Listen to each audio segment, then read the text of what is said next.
ठीक।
चलो ठीक। अच्छा क्लियर है, गुड, वेरी गुड, बढ़िया।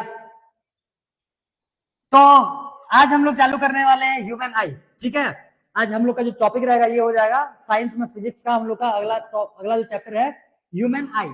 ठीक, चलो ठीक है, बढ़िया। आज हम लोग ह्यूमन आई स्टार्ट करते हैं।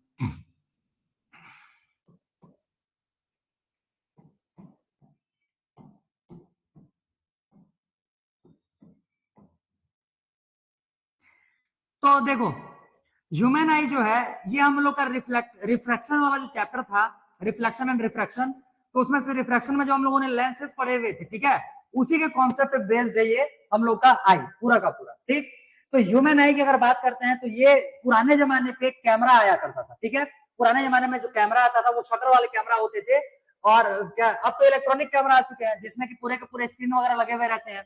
पहले मैनुअल कैमरा आते थे, उसमें से पहले सारा फोकस वगैरह एडजस्ट करना पड़ता था, और क्या बोलते हैं पिक्चर को ऑब्टेन करने के लिए। ठीक, तो वैसे ही हम लोग का आंख भी पूरा का पूरा पुराने जमाने के कैमरे के जैसा काम करता है। अब तो फिलहाल तुम लोग तो वो पुराने जमाने के कैमरा कोई देखे भी नहीं रहोगे, और अगर फिर भी अगर कहीं पे देखे हुए रहोगे तो उसको एक बार कंपेयर कर सकते हो। ठीक है, एक बार के लिए उसको तुम लोग कंपेयर कर सकते हो ह्यूमन आई के साथ में। ठीक, अभी जब हम लोग देखेंगे कि आई का पूरा मैकेनिज्म कैसे होता है, आई का वर्किंग कैसे होता है, उसके पार्ट्स क्या क्या होते हैं, तब तुमको फिर पता चलना चालू होगा कि पुराने जमाने के कैमरे और आई में बहुत ज्यादा डिफरेंस कुछ नहीं होता है। हमारा आंख जो रहता है ये एक नेचुरल सब्सटेंस है, और वो जो रहेगा वो एक आर्टिफिशियल सब्सटेंस हो जाएगा। ठीक, तो देखो, सबसे पहला हम लोग क्या करते हैं, आई का मेन इमेज जो डायग्राम है उसको हम लोग इमेज जो लेकर के आया वहां पहले उसको कर लेते हैं, फिर अपना डायग्राम हम लोग यहाँ पे ड्रॉ करेंगे। तो पहले आई के पार्ट्स वगैरह हम लोग याद कर लेते हैं। ठीक है, पहले आई के सारे पार्ट्स वगैरह याद करो।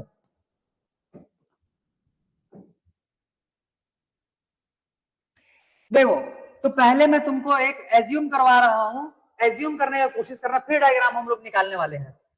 तो देखो, ये जो हम लोग का आई होता है, आई को अगर पूरा का पूरा से बाहर निकाल लिया जाए तो एक बॉल के शेप में दिखेगा वो, और ये जो बॉल रहता है ये पूरे आई के पूरे बॉल को हम लोग बोलते हैं आई बॉल। क्लियर हो गया, आंख जो बॉल के शेप में रहता है पूरा का पूरा उस बॉल को हम लोग बोलते हैं आई बॉल। ठीक, आई बॉल।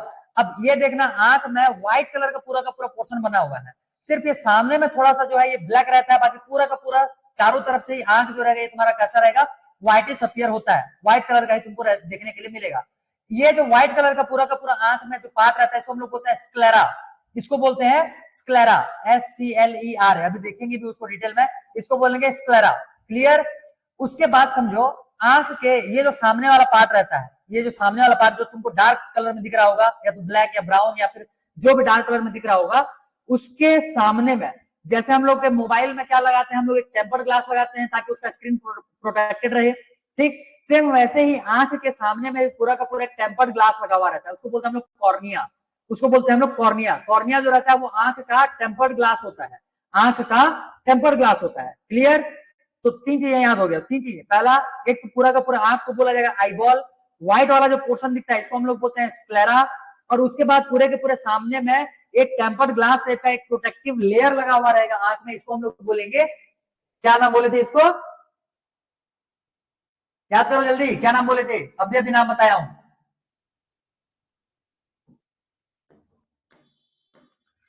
याद करो जल्दी, याद करो, क्या नाम बताया गया है जल्दी उसको।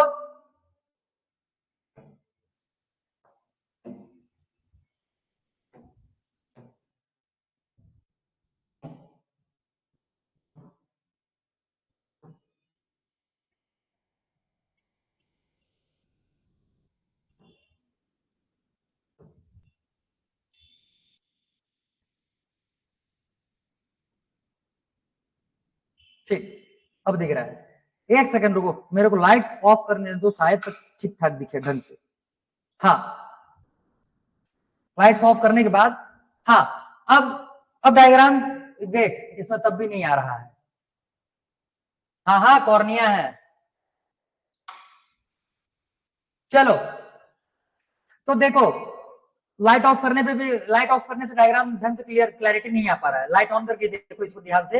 ये हो जाएगा पूरे के पूरे आई का एक 3D डायग्राम। ठीक है, तुमको एग्जाम में ये डायग्राम ड्रॉ नहीं करना है, एग्जाम में वही डायग्राम ड्रॉ करोगे जो हम लोग बोर्ड में बनाने वाले रहेंगे। ये सिर्फ समझने के लिए है। तो समझने के लिए पहले आई के पार्ट्स पहले याद करने की कोशिश करो। ये जो पूरा का पूरा ये जो पार्ट दिख रहा है, ये व्हाइट कलर का होता है, और व्हाइट कलर के पार्ट को हम लोग बोलते हैं स्क्लेरा। लिखा हुआ नाम यहाँ पे स्क्लेरा। ठीक है, ये हो जाएगा स्क्लेरा। स्क्लेरा के बाद ये आंख का सामने वाला पोर्शन है। सामने वाले पोर्शन में ये देखो थोड़ा सा बाहर निकला हुआ दिख रहा है। ये जो बाहर निकला वाला पोर्शन रहता है, यही होता है वो टेम्पर्ड ग्लास, जो कि आंख को प्रोटेक्ट करता है। आंख का प्रोटेक्टिव लेयर यही है, इसको हम लोग बोलते हैं कॉर्निया। ठीक है, स्क्लेरा, स्क्लेरा के बाद आ गया कॉर्निया। कॉर्निया के जब अंदर जाते हैं, कॉर्निया से अंदर जब जाओगे तो एक डिस्क शेप में तुमको एक पार्ट मिलेगा, डिस्क शेप में। हाँ, अब क्लियर दिख रहा है। ठीक, तो डिस्क शेप में तुमको एक पार्ट दिखेगा। ठीक है, ऐसे डिस्क शेप में एक पार्ट दिखेगा।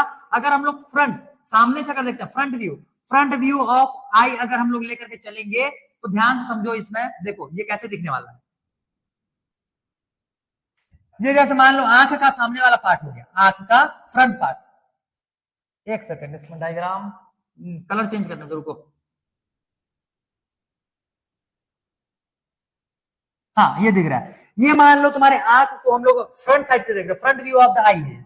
तो यहाँ पे ये पूरा का पूरा एक डिस्क शेप में, ऐसे डिस्क शेप में एक पूरा का पूरा ये स्ट्रक्चर है। ये यहाँ पे ऐसे कलरफुल रहेगा, ये या तो ब्लैक रहेगा, या ब्राउन रहेगा, या फिर ब्लू रहेगा। तो ये कलरफुल पार्ट रहेगा डिस्क शेप में, समझ में आया?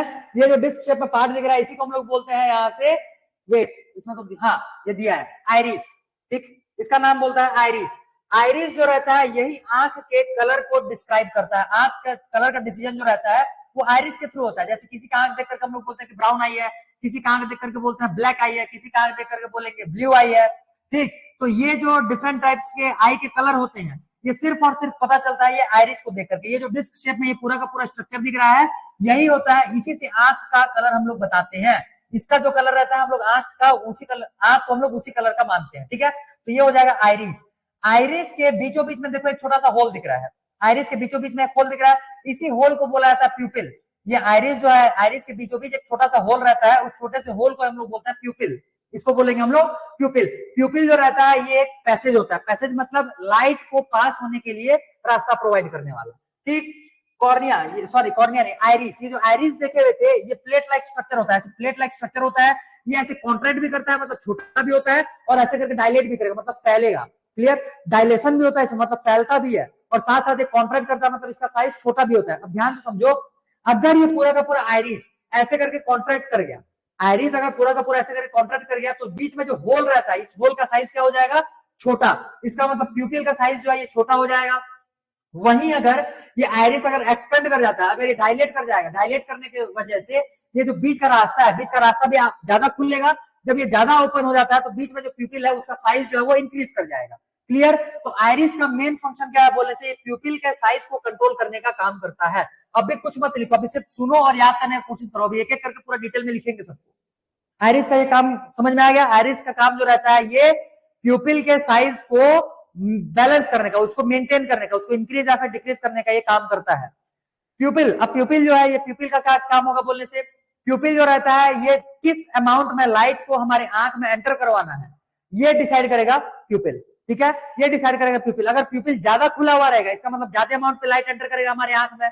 और अगर प्यूपिल कम खुला हुआ रहेगा, मतलब ये होल का साइज अगर छोटा रहेगा, तो हमारे आंख में कम लाइट एंटर करने वाला होगा। क्लियर, अब ध्यान से समझो, इसमें थोड़ा थोड़ा कॉन्सेप्ट यहीं से लेते हुए चलते हैं। जैसे दूर में अगर कोई सा ऑब्जेक्ट रखा हुआ है, तो दूर में रखे हुए ऑब्जेक्ट का अगर लाइट वहां से रिफ्लेक्ट होकर हमारे आंख में आता है, तो उस लाइट का अमाउंट या फिर इंटेंसिटी जो है वो ज्यादा होना चाहिए, तभी वो दूर का ऑब्जेक्ट हमको अच्छे से दिख पाएगा। तो ज्यादा से ज्यादा वहां से लाइट के अमाउंट को हमारे आंख में कैप्चर करने के लिए, एंटर करवाने के लिए, ये प्यूपिल का जो साइज रहता है ये डायलेट हो जाता है, मतलब फैल जाता है, ताकि दूर से आने वाले जो लाइट रेज रहेंगे वो प्रॉपरली हमारे आंख में पहुंच पाए और ऑब्जेक्ट का इमेज प्रॉपरली हमारे आंख में बना पाए। क्लियर, वहीं जब हम लोग अंधेरे जगह पे जाए, सॉरी, या फिर उजाले में जैसे चले गए, दूर में हो या फिर उजाले में हो, जैसे उजाले जगह पे आ जाएंगे तो उजाले जगह, जैसे मैं अभी यहाँ पे ऊपर बहुत ज्यादा लाइट्स यहाँ पे चल रहा है, तो लाइट्स मैं यहाँ पे ऑन किया हुआ हूँ, तो मेरा जो पीपल का साइज है वो थोड़ा सा छोटा हो गया, क्योंकि बहुत ज्यादा अमाउंट पे लाइट आ रहा है, तो पीपल का साइज छोटा होगा तब जाकर के इस लाइट को कंट्रोल कर पाएगा, जिससे कि मेरा आंख जो है वो हार्म होने से बच जाए, मतलब खराब होने से बच जाए। क्लियर? इसका मतलब कुल मिलाकर के प्यूपिल का साइज जो रहता है छोटा बड़ा इसीलिए होता है ताकि हमारे आंख में कम या फिर ज्यादा अमाउंट पे लाइट एंटर कर पाए अकॉर्डिंग टू ऑब्जेक्ट। ऑब्जेक्ट का विजिबिलिटी, उसका विजिबिलिटी किस हिसाब से होना चाहिए उसी हिसाब से लाइट को हमारे आंख में एंटर करवाने के लिए प्यूपिल का जो साइज है ये बड़ा या फिर छोटा होता है। क्लियर? और प्यूपिल के साइज को बड़ा और छोटा बनाने के लिए कौन रिस्पॉन्सिबल है बोलने से? आइरिस। कौन रिस्पॉन्सिबल है बोलने से? आइरिस। क्लियर हो गया? इतना इतना क्लियर है? ठीक, गुड। चलो अब इसके बाद ये जो नाम दिया हुआ कंजक्टिवा, ये तुम्हारे काम का नहीं है, ठीक है? कंजक्टिवा ये जो है ये तुम्हारे कोई काम का नहीं है, इसको भी मत करो। इसके बाद जो दिया हुआ है लेंस, लेंस जो रहता है ये हो गया आइरिस, आइरिस के बीच में है प्यूपिल, और प्यूपिल के जस्ट पीछे साइड में तुम्हारा एक लगा हुआ रहता है by concave lens. By concave lens मतलब इस वाले शेप वाला, ये शेप का तुम्हारा पूरा का पूरा एक लेंस लगा हुआ रहता है। ये जो लेंस रहता है ये बायोलॉजिकल लेंस होता है, ठीक है? जो हम लोग जैसे मैं आंख में जो चश्मा पहना हुआ हूँ ये आर्टिफिशियल लेंस है, आंख का जो चश्मा है इस पे लगा हुआ लेंस जो है ये आर्टिफिशियल लेंस है, बट हमारे आंख के इनसाइड में जो लेंस लगा हुआ रहता है ये कैसा होता है? ये नेचुरल होता है, ये बायोलॉजिकल होता है, ठीक है? ये बायोलॉजिकल होगा, ऑर्गेनिक मटेरियल का बना हुआ है, तो ये हमारे आंख का लेंस हो जाएगा। किस टाइप का लेंस होता है बोलने से? बाई कॉन्केव लेंस होता है। ये हो जाएगा पूरा का पूरा ये लेंस, ये जो दिख रहा है ये पार्ट ये हो जाएगा लेंस, ये लेंस, ठीक है? दिख रहा है? ठीक, क्लियर है? तो ये हो जाएगा लेंस। अब लेंस तो अपने से होल्ड होगा नहीं, वो तो अपने से हवा में तो लटकेगा नहीं, तो जैसे मान लो कि ऐसे लेंस है, ऐसे करके ये लेंस है, तो उस लेंस को होल्ड करने के लिए, उस लेंस को होल्ड करने के लिए ऊपर से और नीचे से ऐसे मसल्स उसको पकड़े हुए रहते हैं। वेट, जैसे मान करके चलो ये जैसे माइक का बॉक्स हो गया, इसको फॉर एज्यूम कर लो ये अभी ये लेंस है तुम्हारा, ठीक? तो ये लेंस जैसे यहाँ पे ऐसे है, तो ये लेंस ऐसे यहाँ पे फ्लोट तो करेगा नहीं, ऊपर से हवा में तो लटकेगा नहीं वो, तो लेंस को ऐसे नीचे से और ऐसे ऊपर से सिलियरी मसल्स नाम के मसल्स होते हैं जो ऐसे इसको ऊपर और नीचे से ऐसे होल्ड करके रखे हुए रहते हैं, ठीक है? लेंस को होल्ड करके रखने का काम होता है सिलियरी मसल्स का। नाम लिखा हुआ है क्या यहीं पे कहीं पे? यहाँ पे नहीं लिखा हुआ है, चलो अगले वाले डायग्राम में मिलेगा, इसमें नहीं लिखा हुआ है। तो लेंस को होल्ड करने के लिए कौन सा टाइप का मसल्स यूज होता है बोलने से? इसमें सिलियरी मसल्स यूज होगा। अब यहाँ पे थोड़ा सा कॉन्सेप्ट ध्यान से समझो, ये जो सिलियरी मसल्स रहते हैं ये एक तो रिलैक्स करेंगे या फिर कॉन्ट्रैक्ट करेंगे। रिलैक्स करेंगे तो देखो ऐसे सिलियरी मसल्स रहेगा, रिलैक्स करेगा तो ऐसे दूर हो जाएगा, ठीक है? रिलैक्स करेगा तो ऐसा करके ये दूर हो जाएगा, तो जब रिलैक्स करेगा दूर होता है तो समझो ये मान लो हो गया, हो जाएगा तुम्हारा लेंस, ऐसे करके तुम्हारा है मान लो लेंस, ये ऐसे लेंस है, ठीक? ये ऐसे लेंस है। अगर सिलियरी मसल्स उसको ऐसे करके ऊपर खींचेगा, सिलियरी मसल्स लेंस को ऊपर खींचता है तो लेंस जो है ये ऐसे करके थिन हो जाएगा, लेंस कैसा हो जाएगा? थिन। वहीं अगर सिलियरी मसल्स इसको कॉन्ट्रैक्ट करता है, ऐसे ऊपर से नीचे अगर उसको पुश करेगा तो ये जो लेंस है ये लेंस ऐसे करके फैल जाएगा, मतलब लेंस जो रहता है वो थिक हो जाएगा। क्लियर हो गया? लेंस यहाँ पे थिन हो गया है जब सिलियरी मसल्स रिलैक्स हुआ है, और लेंस क्या बोलते हैं? थिक हो जाएगा जब सिलियरी मसल्स कॉन्ट्रैक्ट करेगा। ये इतना याद हुआ? वेट एक सेकेंड, ठीक है? चलो तो इतना समझ में आ गया सिलियरी मसल्स का काम क्या होता है बोलने से? लेंस को थिक और थिन बनाने का। अब लेंस को थिक और थिन बनाने का जो काम है इसका मेन फंक्शन हम लोग देखेंगे बाद में, ठीक है? वो एक्चुअली में लेंस की फोकल लेंथ को एडजस्ट करने के लिए ये सिलियरी मसल्स जो रहता है ये या तो एक्सपेंड रिलैक्स करेगा या फिर कॉन्ट्रैक्ट करेगा। सिलियरी मसल्स लेंस के फोकल लेंथ को कंट्रोल करने के लिए या तो एक्सपेंड करेगा या फिर वो कॉन्ट्रैक्ट करेगा। क्लियर? रिलैक्स करेगा या फिर कॉन्ट्रैक्ट करेगा, जिस बेसिस पे लेंस का जो फोकल लेंथ है वो एडजस्ट होता है, और ये एडजस्टमेंट जो रहेगा ये हम लोगों को दूर या पास के ऑब्जेक्ट को देखने के लिए हेल्प करता है। क्लियर हो गया? इतना इतना समझ में आया? आगे का पार्ट देखो फिर। अब देखो ये जो सामने वाला पोर्शन है, सामने वाला पोर्शन बोलने से ये कॉर्निया, कॉर्निया और आइरिस के बीच का पोर्शन, यहाँ पे एक लिक्विड भरा हुआ रहता है, यहाँ पे एक लिक्विड फील्ड रहता है। ये जो हम लोग आंख दिख रहा है, आंख के सामने में एक लिक्विड फील्ड रहता है, इसको हम लोग बोलते हैं aqueous humour. Aqueous humour, aqueous humour, नाम याद कर लो, एक्वस ह्यूमर। याद हो गया? एक्वस ह्यूमर कहां पे रहता है बोलने से? ये कॉर्निया और आइरिस के बीच में मिलेगा एक्वस ह्यूमर। वही पूरे के पूरे आईबॉल में, पूरे के पूरे आईबॉल के इनसाइड में एक फ्लूइड रहता है, इसको हम लोग बोलते हैं विट्रस ह्यूमर। विट्रस ह्यूमर, सामने वाले में एक्वस ह्यूमर, बीच में विट्रस ह्यूमर। ठीक है, विट्रस ह्यूमर।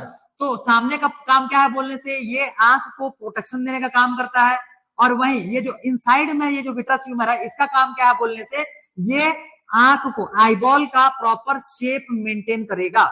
आईबॉल का प्रॉपर शेप मेंटेन करने के लिए विट्रस ह्यूमर यूज होता है, और वहीं आंख को प्रोटेक्ट करने के लिए, लाइट के अमाउंट को कंट्रोल करने के लिए, आंख को प्रोटेक्ट करने के लिए ये सामने में एक्वस ह्यूमर यूज होगा। Aqueous humour, vitreous humour. Clear हो गया इतना? अब आगे देखो, इसके बाद हाँ लिखा भी हुआ है यहाँ पे, ये एक्वस ह्यूमर, ह्यूमर एक्वस लिखा हुआ है, ये है एक्वस ह्यूमर, और ह्यूमर विट्रस जो लिखा हुआ है, ये है तुम्हारा विट्रस ह्यूमर। इसके बाद ये जो पूरा का पूरा एरिया दिख रहा है, ये जो पूरा का पूरा एरिया दिख रहा है इतना, इसको हम लोग बोलते हैं रेटिना, इसको बोला जाएगा रेटिना। क्लियर? ये जो पूरा का पूरा एरिया है, इसको बोलते हैं हम लोग रेटिना। ठीक है, रेटिना वो एरिया होता है जहां पे कि ऑब्जेक्ट का इमेज फॉर्म होता है। रेटिना कनेक्टेड होता है ऑप्टिक नर्व से। ऑप्टिक नर्व मतलब हमारे हमारे बॉडी में जो नर्वस सिस्टम है, उसमें जो नर्व्स है, न्यूरॉन सेल्स जो रहते हैं, वो आ करके इस वाले पॉइंट पे कनेक्टेड रहेगा। ठीक है, इस वाले पॉइंट पे कनेक्टेड रहेगा। तो ऑप्टिक नर्व कनेक्टेड रहता है रेटिना के साथ, रेटिना के साथ कनेक्टेड रहेगा। और जिस पॉइंट पे, इस वाले पॉइंट पे ये रेटिना से मिल रहा है, जिस पॉइंट पे ऑप्टिक नर्व रेटिना के साथ में जुड़ता है या मिलता है, इसको हम लोग बोलते हैं ब्लाइंड स्पॉट। यहाँ पे लिखा हुआ नहीं है, मैं अलग से लिख दे रहा हूं, ब्लाइंड स्पॉट। इसको बोलते हैं ब्लाइंड स्पॉट। ब्लाइंड स्पॉट वो पॉइंट होता है जहां पे ऑप्टिक नर्व जो रहता है वो आई के साथ में आकर, या आई के कांटेक्ट में आएगा। आई के कांटेक्ट में लिखो या फिर रेटिना के कांटेक्ट में लिखो, दोनों सेम चीजें हैं। तो ऑप्टिक नर्व और रेटिना के बीच के कांटेक्ट को ही हम लोग बोल रहे हैं blind spot. Blind spot. Clear हो गया इतना? इसके बाद दो चीजें और समझो। ये जो पूरा का पूरा रेटिना रहता है, रेटिना में दो टाइप के सेल मिलते हैं, रेटिना में दो टाइप के सेल मिलते हैं। ठीक है, एक को बोलते हैं हम लोग रॉड सेल, और एक को बोलते हैं हम लोग कोन सेल। उनके शेप के बेसिस पे इनका नेमिंग किया गया है, हालांकि इसके बारे में हम लोग देखेंगे बाद में। सबसे पहला तो इतने चीजों का डिटेलिंग हम लोग कर लेते हैं, नोट डाउन कर लेते हैं, और यहां से फिर आगे बढ़ेंगे। तो एक डायग्राम और देख लेते हैं, जिसमें अगर कुछ नया तुमको देखने के लिए मिले तो देखते हैं। वेट, ये तुम्हारे एनसीईआरटी का डायग्राम है। ठीक, तुमको यही डायग्राम ड्रॉ करने हैं, यही डायग्राम तुमको ड्रॉ करने हैं। ठीक है, चलो। तो सारा चीज इसमें भी लिखा हुआ है। क्रिस्टलाइन लेंस लिखा हुआ है, ये हो गया लेंस। इसके बाद एक्वस ह्यूमर लिखा हुआ है, यहाँ पे एक्वस ह्यूमर आ गया। प्यूपिल लिखा हुआ है, प्यूपिल आ गया। आइरिस लिखा हुआ है, आइरिस आ गया। कॉर्निया भी पढ़ चुके, विट्रस ह्यूमर भी पढ़ चुके, ऑप्टिक नर्व्स भी पढ़ चुके, रेटिना भी देख चुके, सारा कुछ देख चुके, सिलियरी मसल्स भी देख चुके हैं। ठीक है, तो एनसीईआरटी में लेबलिंग बहुत कम दिया हुआ है, तुमको इतने ही लेबलिंग के साथ इसको पढ़ना है। हालांकि मैं अभी पढ़ाते टाइम पे तुमको और भी लेबलिंग इसमें करवाने वाला हूँ। ठीक है, तो एग्जाम में तुम्हारा चॉइस है, चाहो तो इतना लिख करके भी छोड़ सकते हो अगर डायग्राम लिख बनाने के लिए आया, या फिर जितना लेबलिंग मैं करवा रहा हूं उतना भी करोगे तो भी तुम्हारा मार्क्स इसमें से नहीं कटेगा, एक्स्ट्रा ही ना लिखोगे कुछ। चलो, तो ये हो जाएगा आंख का पूरा डायग्राम। देखते हैं, अब इसको ड्रॉ करते हैं।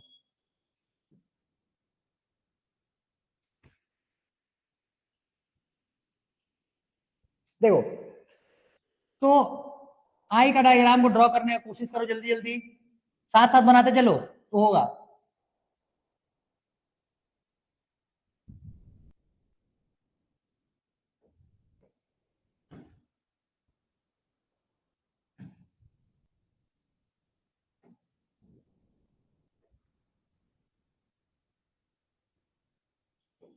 ये हो जाएगा आईबॉल।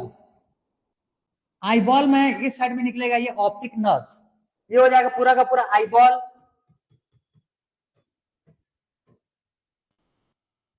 आईबॉल,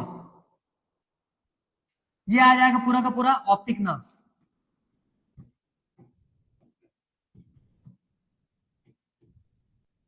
ठीक, अब देखो बुक में तो तुम्हारा बहुत ज्यादा कुछ दिया नहीं है, फिर भी मैं बता दे रहा हूं। यहाँ पे दो लेयर्स मिलते हैं। एक तो बाहर वाला जो लेयर रहता है उसको या तो स्क्लेरा बोलते हैं, उसको फुल फॉर्म में स्क्लेरोइड बोला जाता है, स्क्लेरोइड, स्क्लेरोइड। ठीक है, हालांकि तुम स्क्लेरा नाम याद रखो, तुम्हारा उससे काम चल जाएगा। उसके बाद फिर ये बीच में एक और ये रास्ता गया हुआ है, देखो।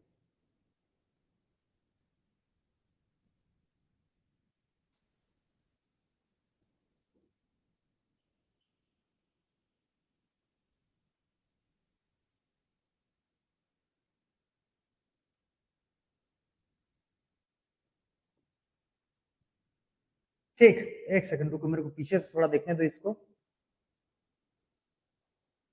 ठीक है, ठीक, बढ़िया दिख रहा है।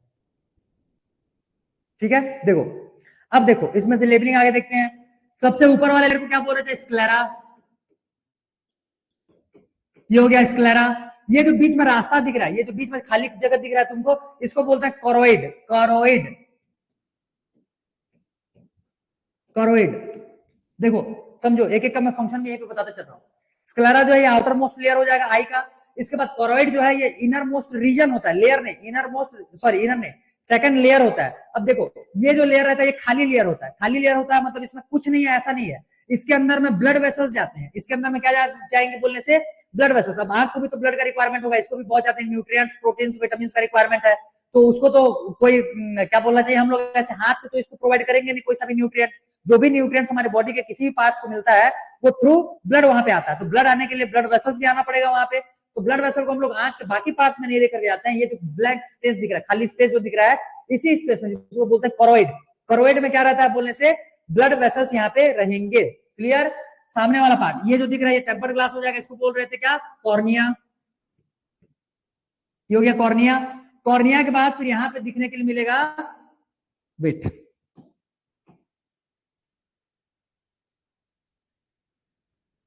इसको ऐसे प्लेट लाइक स्ट्रक्चर बना दो छोटा सा, और इसको एक छोटा सा स्ट्रक्चर बना दो प्लेट लाइक। ये हो जाएगा तुम्हारा आइरिस। ये हो जाएगा आइरिस। आइरिस के जस्ट पीछे में, और ये जो बीच में होल दिख रहा है, ये जो होल दिख रहा है, ये होल हो जाएगा तुम्हारा प्यूपिल। ये हो गया प्यूपिल। इसके जस्ट पीछे में यहाँ पे आ जाएगा ये पूरा का पूरा लेंस। ये हो जाएगा हम लोगों का क्रिस्टलाइन लेंस, या फिर खाली लेंस लिख लो। ये हो गया लेंस। लेंस को होल्ड करने वाले जो मसल्स होते हैं, ये मसल्स बना दो ऊपर और नीचे में। ये हो जाएगा सिलियरी मसल्स।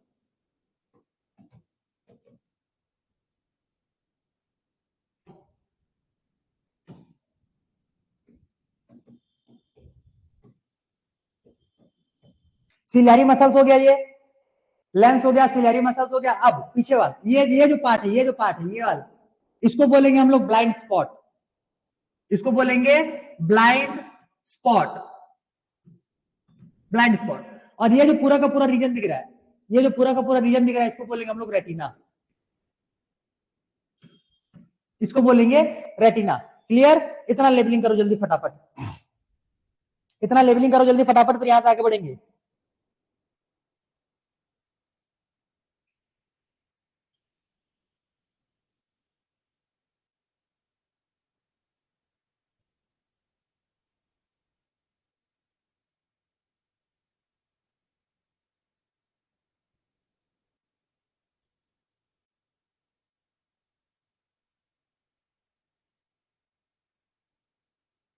हो गया? होते जाएगा, फिर डन लिखते चलो फटाफट कमेंट पे। आगे बढ़ेंगे टाइम वेस्ट बिना किए।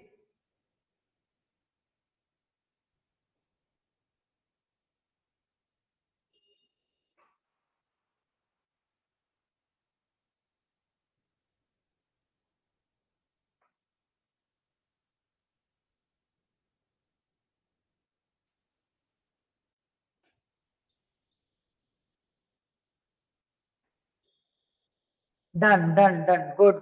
ठीक, चलो डायग्राम हो गया। तो अब एक एक पॉइंट उठा उठा करके हम लोग इसको डिटेल करने वाले हैं। सबसे पहला नंबर आई का पार्ट लगाओ हेडिंग में, ये कॉर्निया। फर्स्ट वन कॉर्निया, इसमें लिखना it is the outer most transparent layer of the I. It is done, it is outer most transparent layer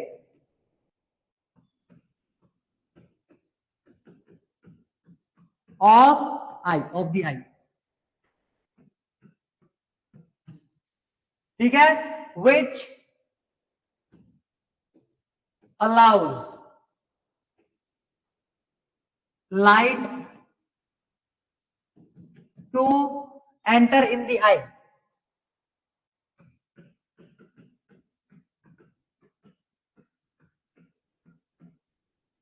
ठीक, जल्दी लिखो जल्दी फटाफट। तो ये क्या होता है? एक ट्रांसपेरेंट लेयर होता है, आउटर मोस्ट लेयर होता है आंख का। आंख का आउटर मोस्ट लेयर होता है जो कि लाइट को एंटर करने के लिए अलाउ करेगा। लाइट को एंटर करने के लिए, आंख के अंदर में एंटर करने, आंख तक जाने के लिए अलाउ करता है। अगर ये ट्रांसपेरेंट ना हो तो लाइट आंख में एंटर कर ही नहीं पाएगा।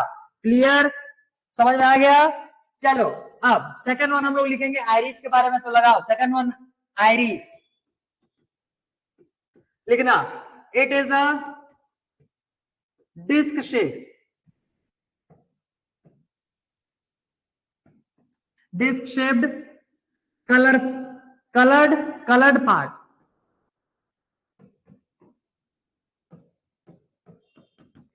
which have a hole at its center called pupil। ठीक है, कॉल्ड प्यूपिल। अब दो चीजें इसमें, दो पॉइंट्स और लिखेंगे। पहला क्या हो जाएगा, the colour of I is decided by iris, the colour of I is decided by iris. और सेकंड वन इसमें लिखेंगे कि इट कंट्रोल्स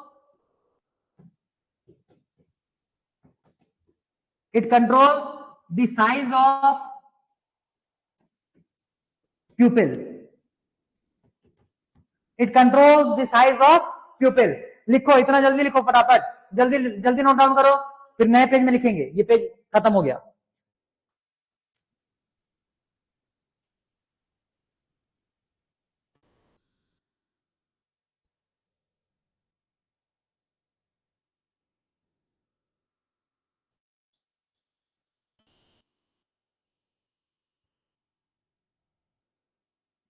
हो गया?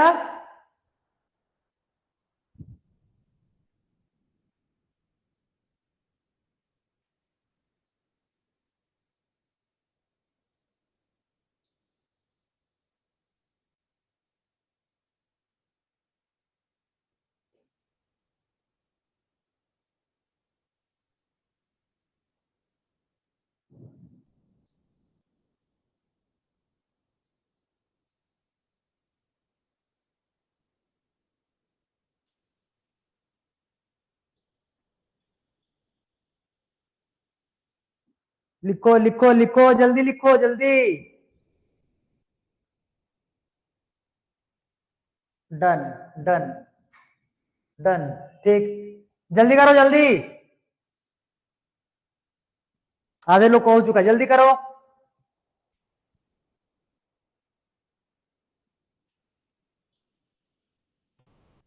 डन, गुड, डन, ठीक है। चलो, तो ये हो जाएगा तुम्हारा आई के लिए पूरा का, मतलब कि दो दो दो पार्ट्स, आई के दो पार्ट्स, एक हो जाएगा कॉर्निया, दूसरा हो जाएगा आइरिस। थर्ड वन, तीसरा नंबर क्या क्या देखे हुए थे इसमें से हम लोग? कॉर्निया हो गया, और उसके बाद फिर आइरिस हो गया। आइरिस के बाद तीसरा नंबर हम लोग लेंस लिखते हैं, लेंस। प्यूपिल दो आइरिस के साथ साथ हो ही गया है, तीसरा नंबर लेंस लिखो।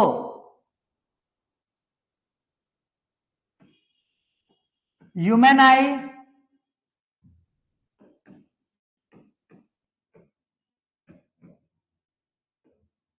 contains a biconcave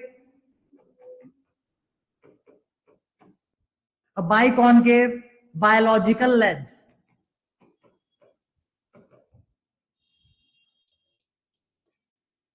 biological crystalline lens लिखो, crystalline lens which is flexible so that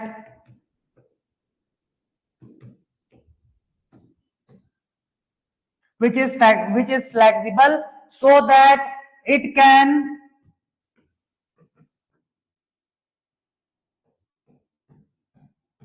adjust its focal length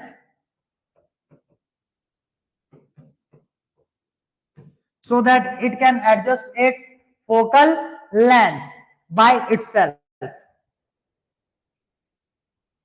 focal नहीं, बस इतना ही लिखो, फोकल लेंथ बाय इटसेल्फ मत लिखो उसमें, क्योंकि वो सिलेरी मसल्स का हेल्प लेने वाला है वहां। ठीक है, तो लेंस हो जाएगा human eye contains a biconcave biological crystalline lens which is flexible so that it can adjust its focal length. Clear clear. Next fourth number हम लोग देखेंगे इसमें से ciliary muscles.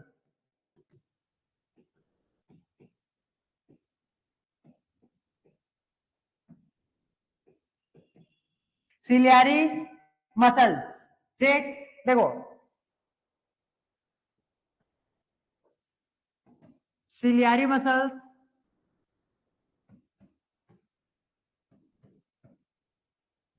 holds and control the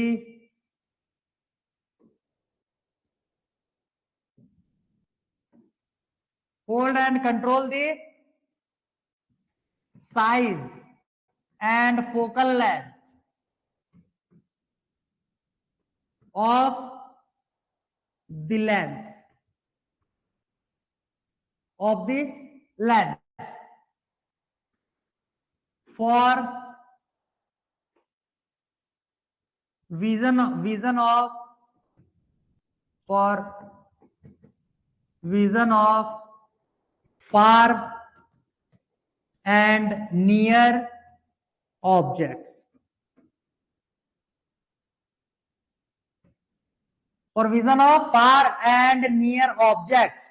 ये होता है सिलेरी मसल्स का काम। Ciliary muscles hold and control the size and focal length of the lens for vision of far and near objects, मतलब दूर और पास की चीजों को देखने के लिए उसके फोकल लेंथ को एडजस्ट करने का काम जो रहता है ये सिलेरी मसल्स करने वाला है। सिलेरी मसल्स उसके फोकल लेंथ को एडजस्ट करके बताता है कि किस हिसाब से ऑब्जेक्ट हम लोग को विजिबल होने वाला है। अगर दूर में रहेगा तो फोकल लेंथ को एडजस्ट करेगा, पास में रहेगा तो फिर फोकल लेंथ दूसरे तरीके से एडजस्ट करेगा। सिंपल सी बात है। क्लियर, तो ये हो जाएगा तुम्हारा सिलेरी मसल्स। कौन सा नंबर का था? फोर्थ नंबर, ठीक। फिफ्थ नंबर लास्ट लिखो रेटिना। ठीक है, रेटिना। चलो तो रेटिना में लिखते हैं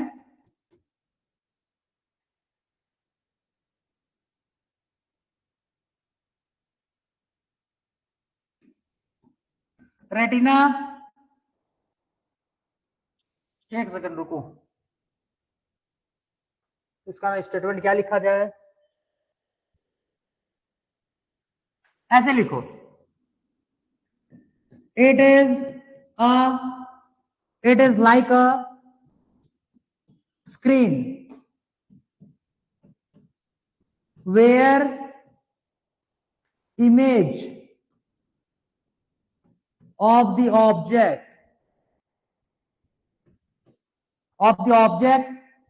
objects can be obtained। ठीक है, अब यहां पे लिखेंगे, ध्यान से सुनो, retina contains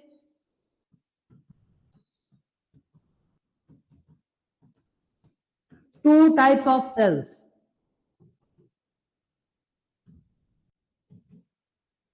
two types of cells, इतने को लिखो, अगले पेज में लिखेंगे फिर इसको। जल्दी लिखो, जल्दी नोट डाउन करो फटाफट।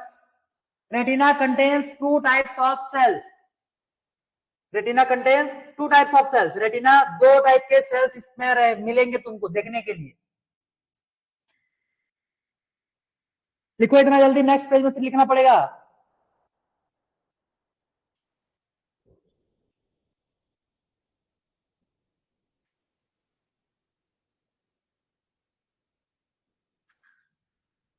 It is like a screen where image of the object can be obtained. Retina contains two types of cells। इतना ही है, ठीक। अच्छा मैं हट जाता हूं।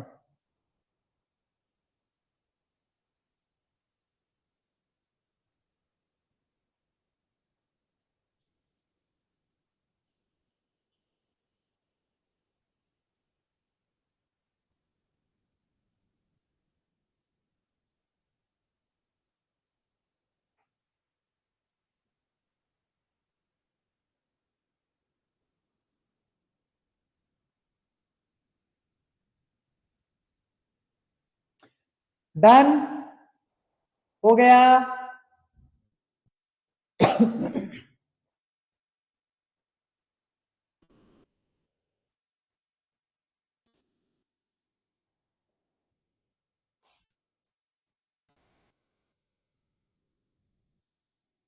Done, clear, good.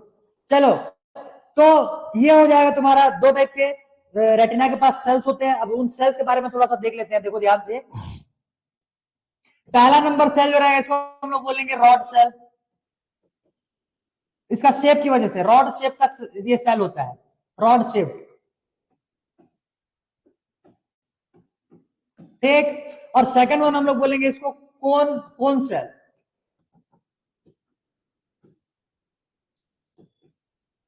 ये कोन शेप रहेगा।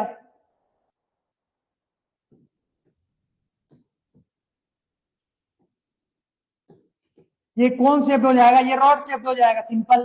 अब देखो, रॉड शेप्ड और कोन शेप्ड में तुमको बस दो चीजें याद रखना है इसमें, ध्यान से समझो, ध्यान से। पहले लिख रहे हो तो लिखना बंद कर दो, पहले सुन लो, समझ लो, फिर लिखना आराम से। लिखने के लिए टाइम दूंगा। चलो, तो देखो, कोन शेप ऐसे कोन टाइप का शेप में रहेगा, और रॉड शेप जो रॉड सेल जो रहता है ऐसे रॉड टाइप के शेप में रहता है, इस टाइप से। ये दो डिफरेंट टाइप के सेल्स तुमको देखने के लिए मिलेंगे रेटिना के पास, समझो ध्यान से।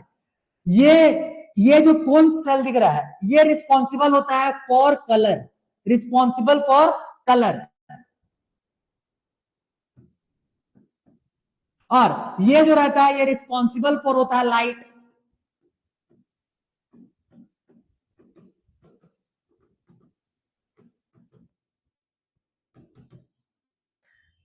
एक चीज और लिख लेना,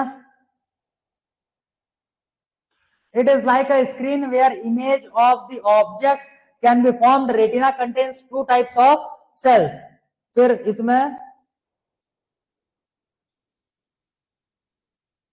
ठीक, two types of cells. It is also a light sensitive, ये इंपॉर्टेंट पॉइंट है। इट इज ऑल्सो, इसी में लिख रहा है, it is also a light sensitive,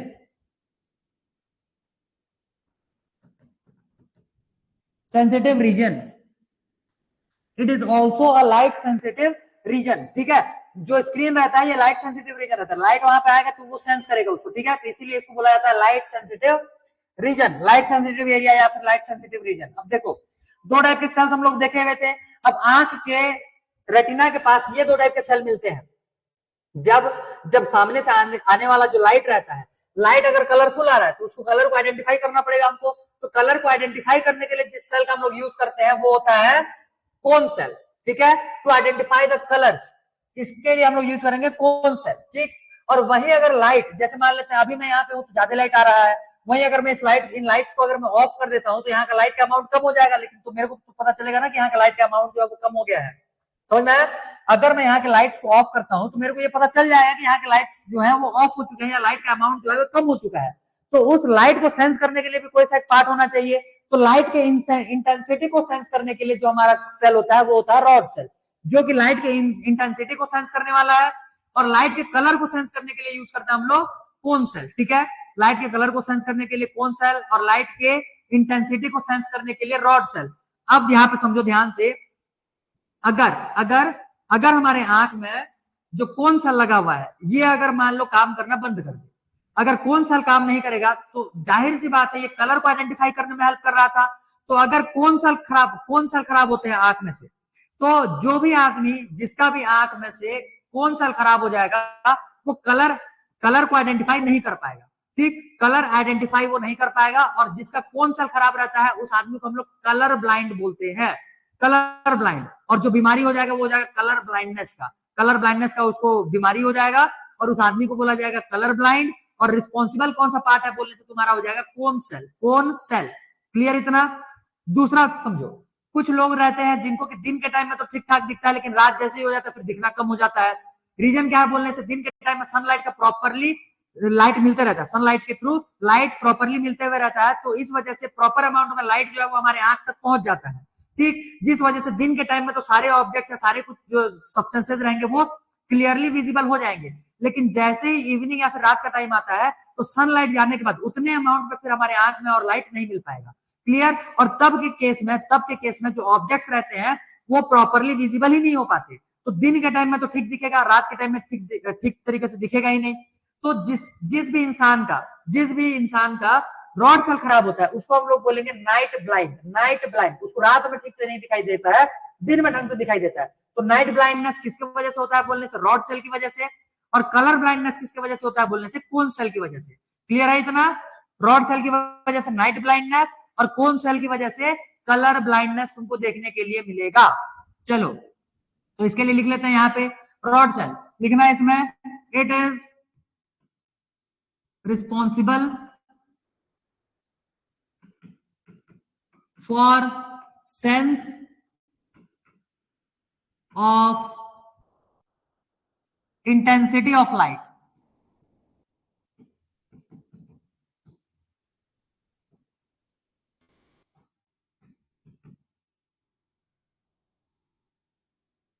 light, ठीक, एक second. Light, if these cells get damaged,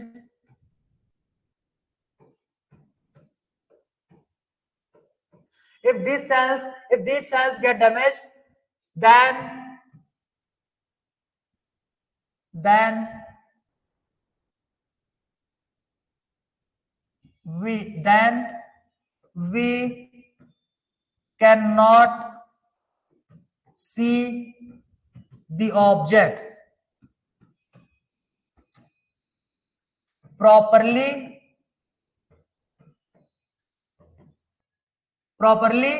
at low light.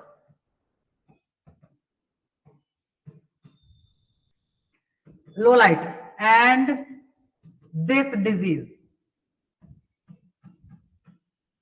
is known as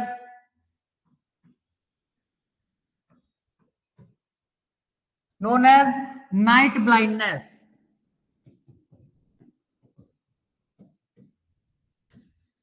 And this disease is known as night blindness.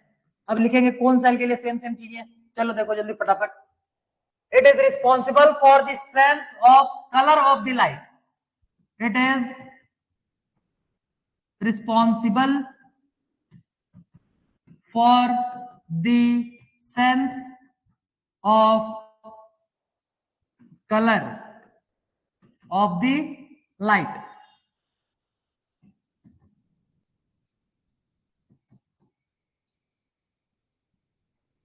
Due to damage of these cells,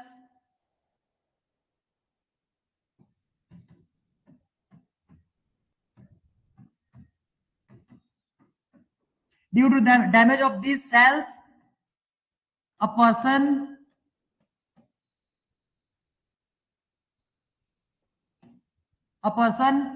becomes color blind.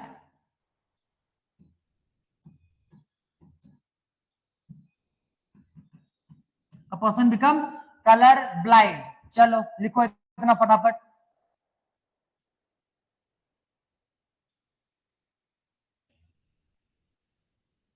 जल्दी note down करो, फटाफट note down करो। It is responsible for the sense of color of the light. Due to damage of these cells, a person become color blind.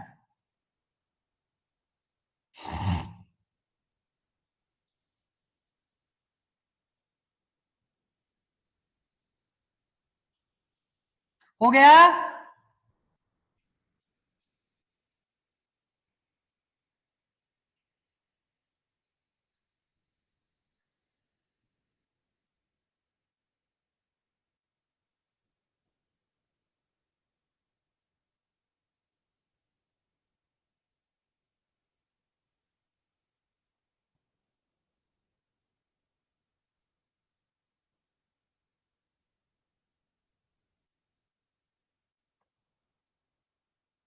अरे हो गया क्या? जल्दी बताओ।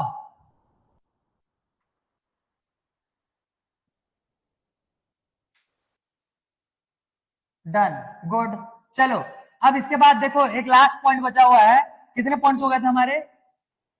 फिफ्थ, 5 पॉइंट्स हो गए थे। इसको ए बी लिख लो। सिक्स लास्ट हम लोग को देखना है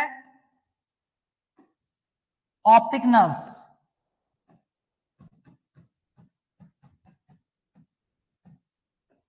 optic nerves,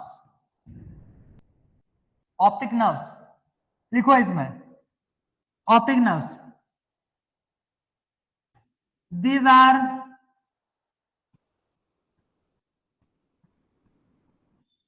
neurons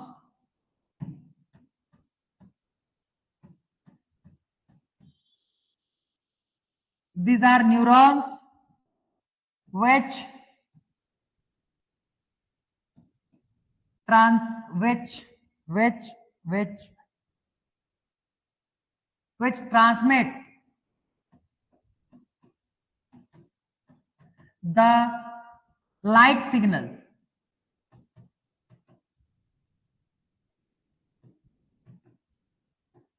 transmit the light signal from eye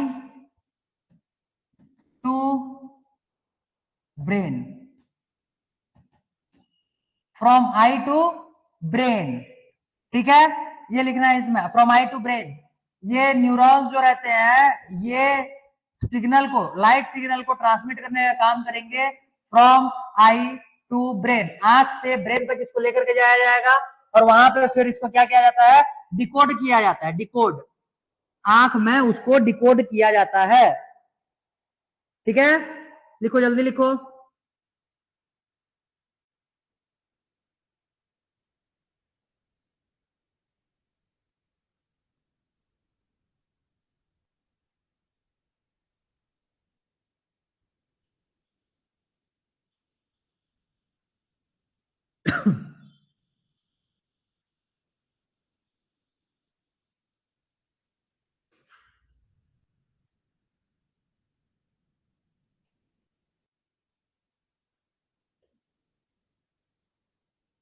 हो गया,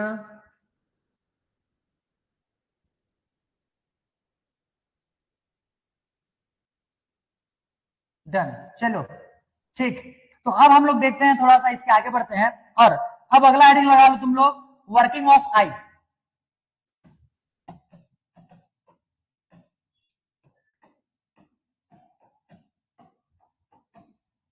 देखो मैं सिर्फ स्टेटमेंट बता रहा हूं, नहीं लिखोगे तो भी काम चल जाएगा तुम्हारा, बस सुनो, उसको ध्यान से समझो, ताकि अगर एग्जाम में लिखने के लिए आया तो ऐसे स्टेटमेंट बना करके लिखने हैं। ज्यादा कुछ लोड वाली बात है ही नहीं, बहुत ही सिंपल सा कॉन्सेप्ट है, समझो ध्यान से। आंख काम करेगा कैसे, तो सबसे पहला होता क्या है कि लाइट, जिस भी चीज को हम लोग को ऑब्जर्व करना है, जिसको भी हम लोग को देखना है, सबसे पहला हम लोग ये देखेंगे वहां से लाइट हमारे आंख तक पहुंच रहा है कि नहीं पहुंच रहा है। लाइट आएगा, किसी एक ऑब्जेक्ट पे इंसिडेंट होगा सबसे पहले। जैसे मान करके चलो कि मैं देख रहा हूं अभी ये सामने की दीवार को, तो ये लाइट आ रहा है, लाइट आने के बाद सबसे पहला वॉल पे क्या हो रहा है, वो इंसिडेंट हो रहा है। इंसिडेंट होने के बाद फिर उस वॉल से वो रिफ्लेक्ट होकर के, वॉल से लाइट रिफ्लेक्ट होकर के मेरे आंख में आएगा। अब आंख में पास होने के लिए इसके पास रास्ते क्या क्या बोले, सबसे पहला वो आएगा कहाँ पे, कॉर्निया, जो टेम्पर्ड ग्लास है उसको क्रॉस करते हुए फिर वो प्यूपिल के थ्रू हमारे आंख में एंटर करेगा, प्यूपिल के थ्रू हमारे आंख में एंटर करेगा। फिर उसका उसका जो क्या बोलते हैं, फिर वो किससे पास होता है बोलने से, फिर कॉन्केव लेंस जो है हमारे आंख में उससे पास होगा। अब ध्यान से समझो, कॉन्केव लेंस जो रहता है जनरली ये ऑब्जेक्ट का इमेज को उल्टा बनाता है। तो हमारे रेटिना के पास जो ऑब्जेक्ट का इमेज बनता है वो कैसा बनता है बोलने से, रियल और इन्वर्टेड बनेगा, real and inverted. The image formed by our lens, eye lens is real and inverted, मतलब कि हमारे रेटिना के पास इमेज जो भी दिख रहा होगा वो उल्टा ही दिख रहा होगा। जैसे फॉर एग्जांपल मैं अभी सामने के कैमरा को देख रहा हूं, तो कैमरा का इमेज जो है ये मेरे आंख में, मेरे आंख के रेटिना में उल्टा बना हुआ है। जैसे अगर ये ऐसे सीधा खड़ा हुआ है तो उसका इमेज मेरे आंख में ऐसे पलट करके बनेगा।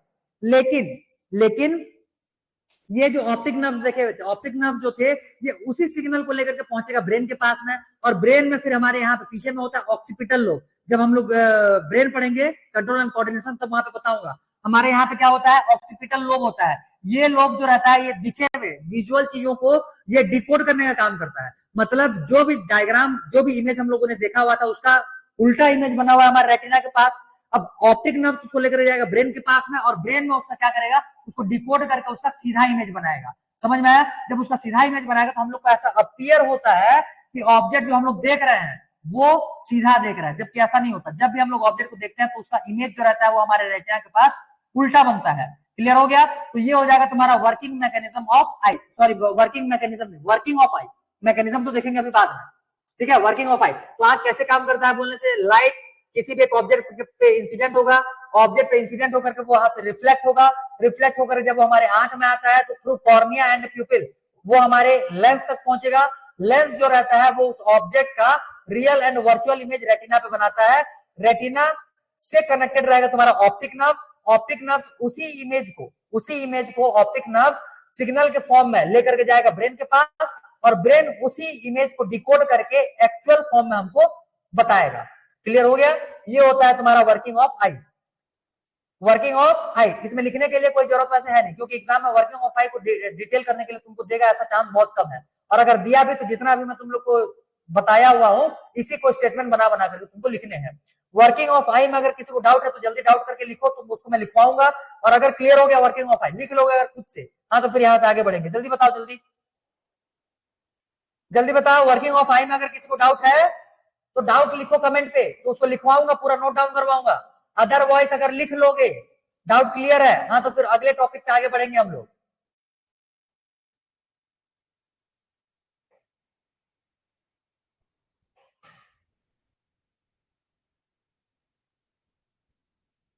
वर्किंग ऑफ आई में अगर किसी को डाउट हो तो जल्दी बता दो।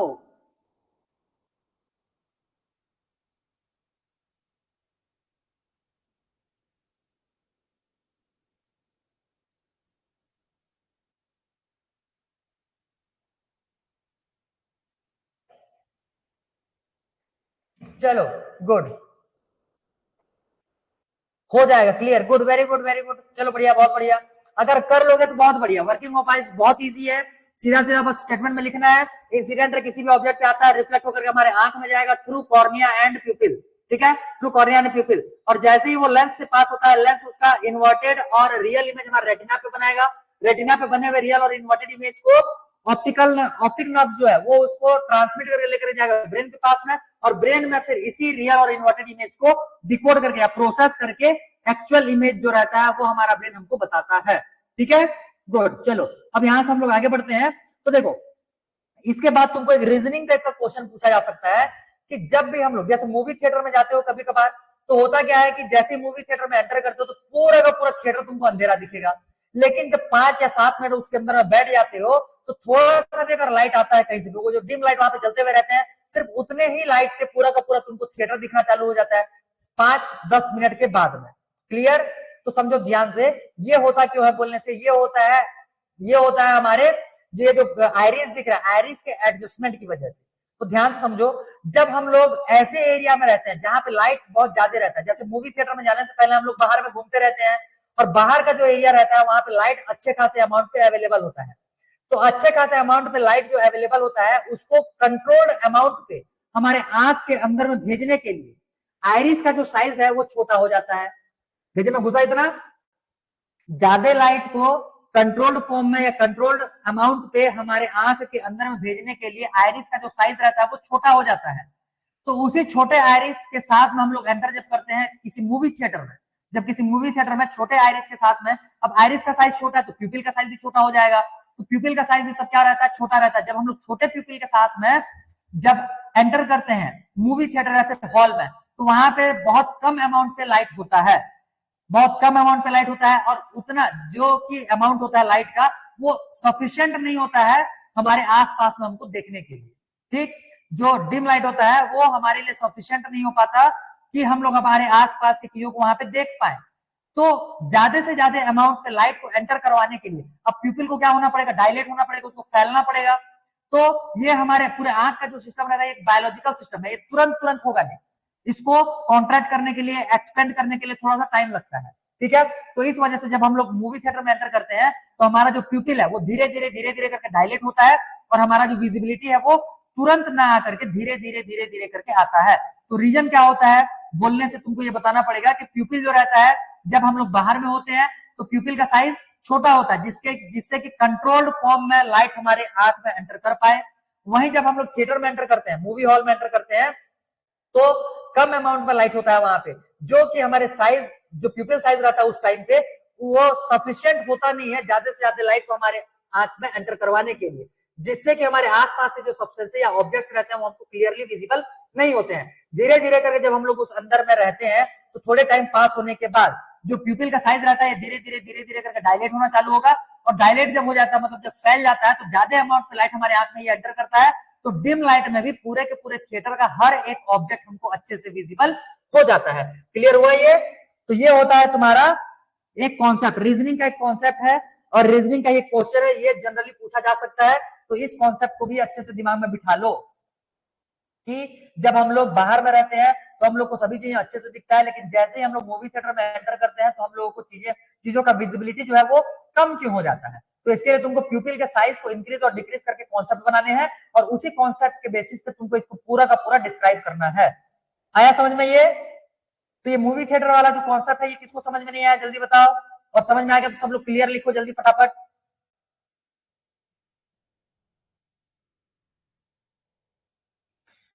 समझ में अगर आ गया सबको तो जल्दी क्लियर लिखो, और जिसको अगर डाउट है तो डाउट लिखो, फिर इसको रिपीट करूंगा।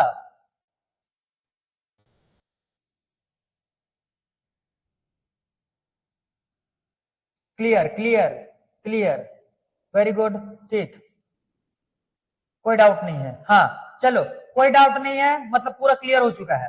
ठीक, तो मैं ये मान करके चल रहा हूं कि तुमको इसका आंसर राइटिंग करना आ जाएगा। अगर ये क्वेश्चन बना करके देता है तो आंसर राइटिंग कर लोगे। दो टॉपिक्स का आंसर राइटिंग मैंने नहीं करवाया हुआ है, एक हो जाएगा तुम्हारा वर्किंग ऑफ आई, और दूसरा हो जाएगा कि जब हम लोग किसी एक मूवी थिएटर या फिर डिम लाइट वाले एरिया में जब एंटर करते हैं लाइटेड एरिया से, तो हमको चीजें जो रहता है उसका विजिबिलिटी डाउन हो, मतलब कि दिखना बंद हो जाता है। लेकिन वहीं अगर उस एरिया में हम लोग थोड़ी देर के लिए अगर वेट करें तो उसी एरिया में रहे ऑब्जेक्ट जो है वो हमको अच्छे से विजिबल होना चालू हो जाएंगे। ये तुमको इसका रीजन बताने के लिए बोलेगा, तो ये तुमको रीजनिंग के हिसाब से दो क्वेश्चन के आंसर्स लिखने पड़ेंगे। क्लियर? आ जाएगा समझ में? इतना लिखना आ जाएगा? बहुत बढ़िया, गुड, वेरी गुड। चलो, तो अब जो है हम लोगों का अगला टॉपिक आ जाएगा accommodation of eye. Accommodation of eye, तो लिखो अगला हेडिंग लगाओ।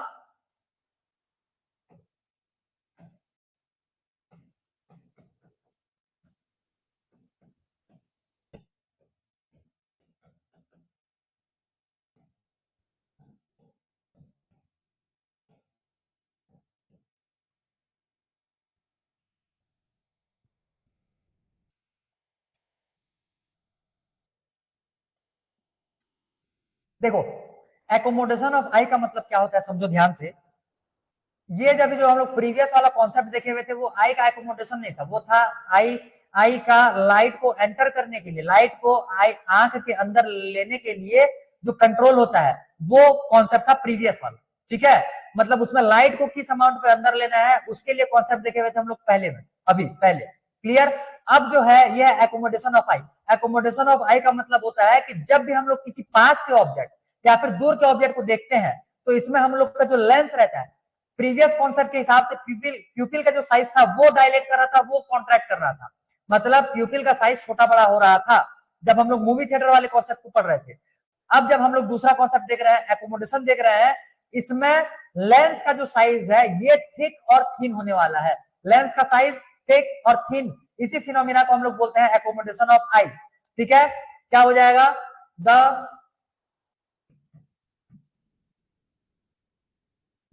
Thickening and thinning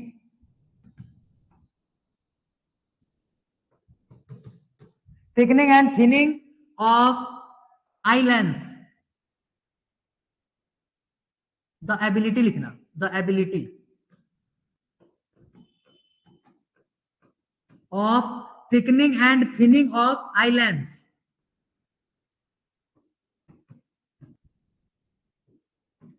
to proper visibility of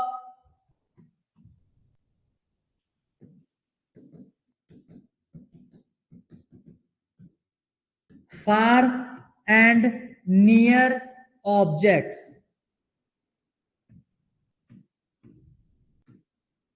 Objects by adjusting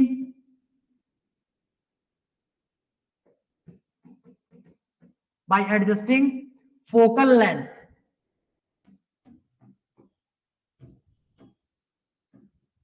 bye by adjusting focal length. ठीक है, यहां पे बस दो कॉन्सेप्ट दिमाग में बिठाओ, देखो ध्यान से। लिख रहे हो तो लिखना बंद कर दो, अगर लिख रहे हो तो लिखना बंद कर दो, पहले इधर देखो, ये कॉन्सेप्ट बहुत इंपॉर्टेंट है। दो चीजें, अगर लेंस का थिकनेस कम होगा, मतलब अगर लेंस थिन है, तो तब के केस में इसका जो फोकल लेंथ रहेगा ये ज्यादा हो जाएगा, फोकल लेंथ मोर। जब ये लेंस कैसा हो जाएगा, थिन हो जाएगा, तो फोकल लेंथ मोर। तो far objects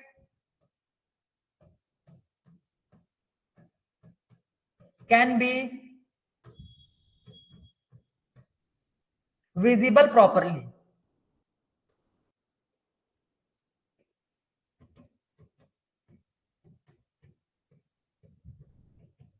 far objects can be visible properly, अगर इसको थिन बनाया जाएगा। वही अगर इसको हम लोग थिक बनाते हैं, लेंस ऐसा करके थिक बना दी, वेट, ऐसे करके थिक बना दिए, तो इसका क्या हो जाएगा, focal length decrease.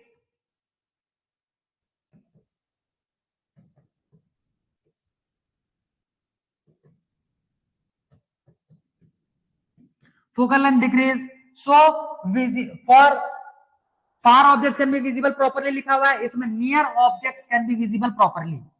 Near objects can be visible properly.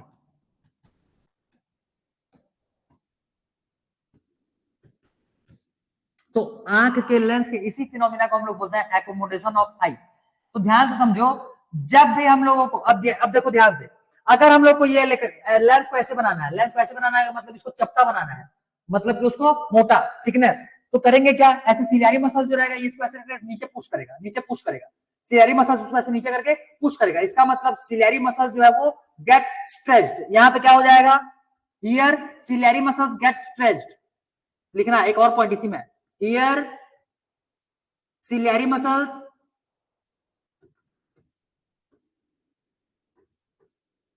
get stretched।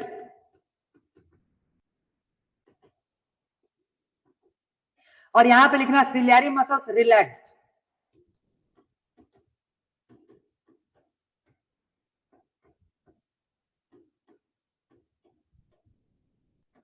Ciliary muscles relaxed. अब समझो, अगर सिलियरी मसल्स ऐसे उसको दबाएगा दबाएगा, तो जैसे समझो मेरे जो फिंगर्स है, ये मेरा हाथ है, ये फिंगर्स है, ये फिंगर्स को खींचते हैं नीचे की तरफ, खींचते हैं, तो ये जो मेरे फिंगर्स है, फिंगर्स पे स्ट्रेस पड़ने वाला होगा।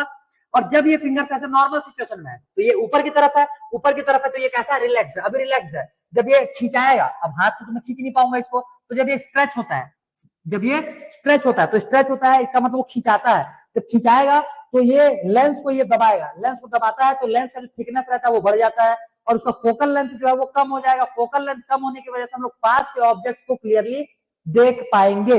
वहीं जब हम लोग को दूर का ऑब्जेक्ट देखने रहते हैं, तो होता क्या है, हम लोग का सिलियरी मसल्स ऐसे करके पकड़ा हुआ रहेगा, लेंस को ऐसे पकड़ा हुआ रहेगा, ये ऐसे करके स्ट्रेच सॉरी रिलैक्स हो जाएगा, रिलैक्स हो जाएगा, रिलैक्स हो जाता है, तो रिलैक्स हो जाता है, लेंस का पकड़ खींच देगा, क्लियर, लेंस को खींचेगा। जब सिलियरी मसल्स जब रिलैक्स होता है, तो लेंस को ये खींचता है, तो लेंस का जो थिकनेस रहता है, थिकनेस लेंस का कम हो जाएगा। ड्यू टू थिकनेस कम होने की वजह से फोकल लेंथ जो है ये बढ़ जाएगा। फोकल लेंथ बढ़ेगा, दूर के ऑब्जेक्ट जो रहते हैं वो हम लोग को आसानी से विजिबल हो पाएंगे। क्लियर हुआ इतना, कितना समझ में आया, कितने को नोट डाउन करो फटाफट।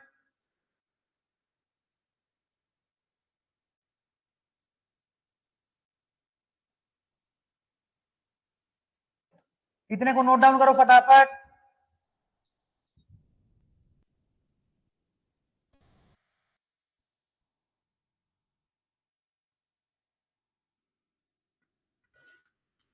डन डन, क्लियर हो गया, ठीक, गुड, वेरी गुड। चलो, तो ये थे तुम्हारे एकोमोडेशन ऑफ आई के कुछ कुछ पॉइंट्स। अब इसके बारे में ज्यादा डिटेल हम लोग देखने वाले हैं कल, ठीक है, इसके बारे में और थोड़ा सा डिटेल करेंगे, और साथ ही साथ हम लोग चैप्टर को आगे बढ़ाएंगे। कोशिश करते हैं कि ये 3 दिन का जो टाइम पीरियड है, इसी में हम लोग का साइंस का ये चैप्टर कंप्लीट हो जाए, ठीक है। तो प्रीवियस चीजें जितना मैं पढ़ाते हुए चल रहा हूँ, बार बार बोल रहा हूँ, आने वाले क्लास में प्रीवियस क्लासेस के कंटेंट्स को रिवाइज करके ही पहुंचो, तो क्लास में ऑन द स्पॉट तुमको मैक्सिमम से मैक्सिमम कंटेंट्स याद हो जाएंगे। अगर उसको बाद में याद करने के लिए छोड़ोगे तो कंटेंट्स इतने ज्यादा हो जाएंगे और बर्डन इतना ज्यादा हो जाएगा कि एग्जाम के टाइम पे प्रॉपरली सब पे फोकस नहीं कर पाओगे। इसीलिए बोल रहा हूँ 3 महीने का सिर्फ टाइम बचा हुआ है, अब से रिवीजन करना स्टार्ट करो, डेली बेसिस पे रिवीजन करो। ठीक, अब इसमें से जो भी डाउट्स आएंगे इसको आप लेकर के आना कल, और जो कुछ लोगों के डाउट्स कल आए हुए थे, ठीक है, तो उन चैप्टर्स को जब हम लोग क्लियर करने वाले रहेंगे साइंस में, तब मैं तुमको वहां पे डाउट्स भी उस टॉपिक से रिलेटेड क्लियर करवा दूंगा। वहीं अगर एग्जाम से रिलेटेड अगर तुम्हारा आने वाले एग्जाम में, स्कूल के एग्जाम में अगर कुछ रिलेटेड डाउट रहेगा तो उसको मेरे को व्हाट्सएप में भेज सकते हो, मैं उसको तुमको अलग से उसका सॉल्यूशन में भेज दूंगा। बाकी अगर बोर्ड के लिए तैयारी कर रहे हो, बोर्ड के लिए अगर कोई डाउट है तो बोर्ड के लिए डाउट है तो जो टॉपिक्स मैंने अभी तक नहीं टच किया हुआ है उनके डाउट्स अभी मत पूछो, उनके डाउट्स हम लोग उसी पे वहीं पे करेंगे, जब हम लोग टॉपिक करेंगे तब अच्छे से उसका डाउट क्लियर होगा। ठीक है, ठीक है, चलो तो फिर आज का क्लास सेशन यहीं पे एंड किया जाए। अब कल प्रिपेयर होकर के आओ।